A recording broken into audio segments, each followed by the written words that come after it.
محدش ابدا من الجماهير في مصر طالب اكتر من اللي حصل ده. بتلعب لعبك وبتقف في الملعب شكلك حلو، والنتيجه دي على الله. تكسب السعوديه 4 دي على الله، وتتعادل مع اسبانيا المصنف الاول في العالم على الله. اهم حاجه مش ان انت تدافع، ان اهم حاجه انت بتدافع ازاي، واقف شكلك عامل ازاي. الواحد مش عايز بس يفتكر لما احنا لينا شكل كده، احنا ليه رجعنا دافعنا قوي كده في البطوله الافريقيه؟ احنا بنلعب قدام فرق اعلى، ماسكين نفسنا.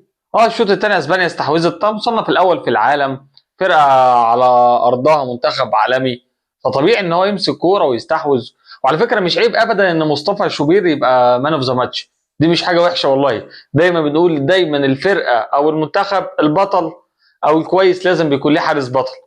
احنا ممكن تبقى ماسك نفسك النهارده ولو معاك حارس غير شوبير كان وارد تخسر 2 3-0. ان انت تطلع تقول ان الاداء كويس النهارده، نظام دفاعي، وطبيعي ان اسبانيا تنفرد بماتش واثنين وبثلاثه وتجيب تنفرد قصدي على الحارس مره واثنين وثلاثه، فده امر منطقي. وان شوبير يتعامل معاها مع كل الكور ده امر ممتاز. ده بقى اللي احنا حافين عليه، ان يبقى ليك شكل. واحلى حاجه عملها اتحاد الكوره انه مخلي حسام حسن مكمل. يعني مش عشان نقول ان هو احسن واحد، قد ما هي فكره الاستقرار حلو. هو عارف الاخطاء اللي وقع فيها وهو اللي يقدر يصلحها، والوقت ضيق لحد كاس العالم.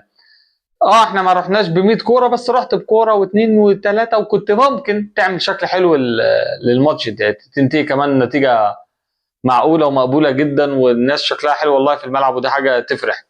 اهم حاجه بس ما نروحش كاس العالم وننسى الكوره.